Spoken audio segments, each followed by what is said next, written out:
আপনার মুখে স্বাদ লেগে থাকবে যদি একবার এভাবে ফুলকপি দিয়ে চিকেন রান্না করে খেয়ে দেখেন। সত্যি বলছি, যারা এখনও একবারও ট্রাই করনি চটপট করে সবাই ট্রাই করে নাও। এখন তো অনেক বেশি ফ্রেশ ফুলকপি পাওয়া যাচ্ছে, তাই না? যেহেতু এখন শীতকাল চলে এসেছে প্রায়। তো আসসালামু আলাইকুম এভরিওয়ান, সবাইকে স্বাগত মামনি রান্নাঘরে। আমি কিভাবে এত মজাদার চিকেন ও ফুলকপির রেসিপিটা তৈরি করেছি একদম ঘরোয়া উপায়ে, সেই রেসিপিটাই শেয়ার করব আজকে তোমাদের সাথে। তো চিকেন দিয়ে মুরগির মাংস রান্না করার জন্য আমি এখানে প্রায় 500 গ্রামেরও বেশি হবে সোনালি মুরগির মাংস নিয়েছি, 1 বাটি পেঁয়াজ আর ফুলকপি, একটা আলু কেটে ধুয়ে বেছে রেখে দিয়েছি আগে থেকেই। তো এবার একটা ফ্রাই প্যানে সাদা তেল দিয়ে দেব। আপনি চাইলে সরিষার তেল দিয়েও করতে পারবেন। অ্যাট ফার্স্ট আমাদের করতে হবে কি, ফুলকপি এবং আলুটাকে একটু হলুদ মাখিয়ে তেলে ভেজে নিব। আমি কিন্তু এখানে কোনো লবণ দেইনি, কারণ লবণ দিলে সবজি থেকে পানিটা কিন্তু আগেই বেরিয়ে আসবে আর আমাদের ভাজতে গেলে অনেক বেশি টাইম লাগবে।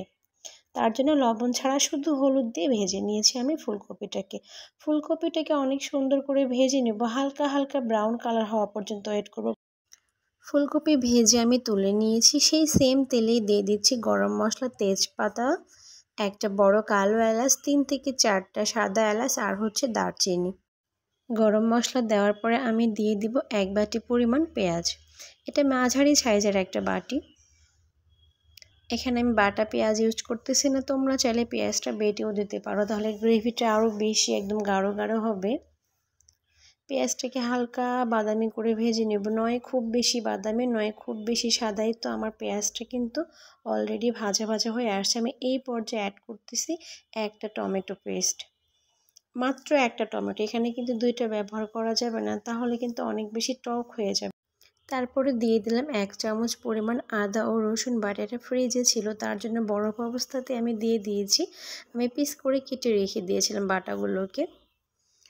তো আদা রসুনটা একটু ভাজা ভাজা করে নেওয়ার পরে এই পর্যায়ে আমি এখানে কিন্তু পরিমাণ মতো পানি দিয়ে দিব শুকনো মশলাগুলোকে কষানোর জন্য।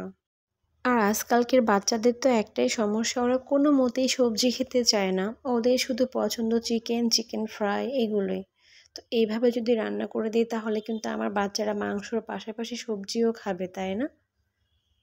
এক ঢিলে 2 পাখি মারা হয়ে যাবে। তারপর আমি এখানে দিয়ে দিচ্ছি 1 চামচ পরিমাণ মতো লবণটা দিবেন, 1 চামচ লবণ, 1 চামচ হলুদ, তারপর একটু মরিচের গুঁড়াটা বেশিই দিচ্ছি এখানে। এই তো 1 চামচ জিরার গুঁড়া এবং হাফ চা চামচ ধনিয়ার গুঁড়া এখানে অ্যাড করেছি।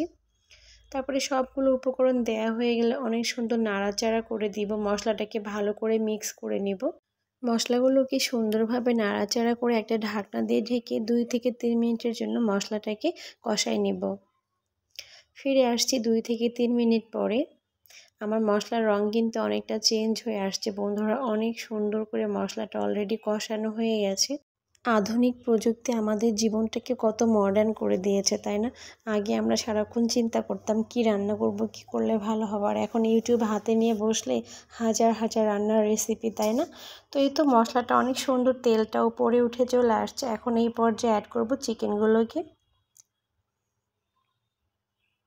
এখন অনেক সুন্দর করে মশলার সাথে চিকেনটাকে ভালোভাবে নাড়াচাড়া করে কষিয়ে নিব। এই চিকেনটা যত সুন্দর করে কষানো হবে তত বেশি মজা হবে এই ফুলকপি ও চিকেনের তরকারিটা। মশলা সুন্দরভাবে মিক্স করার পরে 5 মিনিটের জন্য আমি ঢাকনা দিয়ে রেখে দিয়েছিলাম। ফিরে আসছি 5 মিনিট পর। এই তো 5 মিনিট পরে দেখতেই পাচ্ছেন বন্ধুরা, আমার চিকেন থেকে কিন্তু অনেকটাই পানি বেরিয়ে আসছে।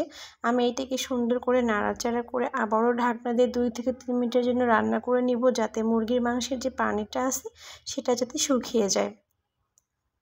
তো এই পর্যায়ে আমি আবারও ঢাকা দিয়ে রেখে দিচ্ছি। মাংসটা কষানোর সময় বন্ধুরা একটু খেয়াল রাখবেন, খুব সুন্দর যত্ন সহকারে মাংসটাকে অনেক সুন্দর করে কষিয়ে নেওয়ার জন্য। আমি সেম একই প্রসেস কিন্তু মোটে 3 বার করেছি, ওই একবার করেছি। এই তো আবার দ্বিতীয়বার ঢাকনা খুলে আবারও এটাকে কষাই নিচ্ছি। এখনও কিন্তু একটু একটু পানি রয়ে গেছে, এই পানিটা কিন্তু রাখা যাবে না, এই পানিটা আমি আবারও শুকিয়ে নিব। সুন্দর করে নাড়াচাড়া করে আবারও ঢাকনা দিয়ে 2 থেকে 3 মিনিট পরে ফিরে আসবো। তো আমি ঢাকনা দিয়ে রেখে দিলাম, ফিরে আসছি 2 থেকে 3 মিনিট পরে।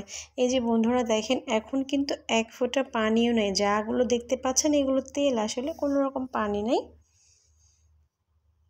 যখন এরকম ভুনা ভুনা দেখতে না অনেকটা আচারের মতো লাগছে, তাই না? আর তখন এত সুন্দর একটা ফ্লেভার বের হয়েছে। এখন আমি এই পর্যায়ে অ্যাড করব আগে থেকে ভেজে রাখা ফুলকপি আর আলুটা।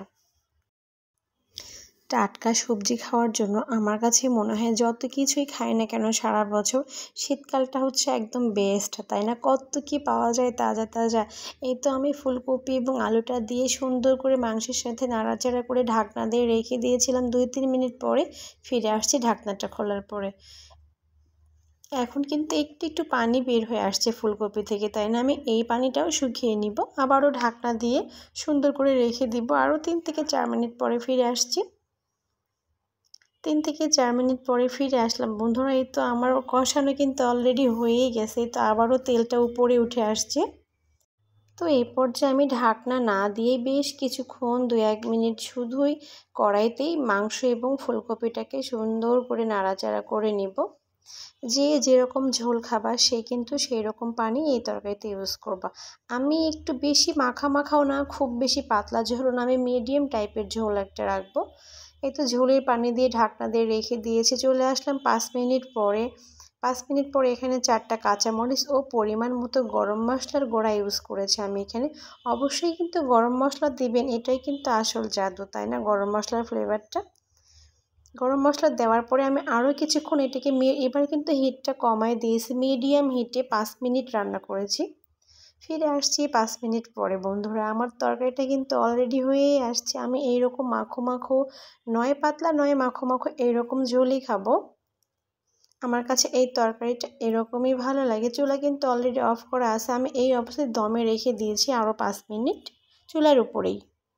গরম ভাত, পরোটা, রুটি যাই বলেন না কেন সব কিছুর জন্য এই তরকারিটা একদম পারফেক্ট।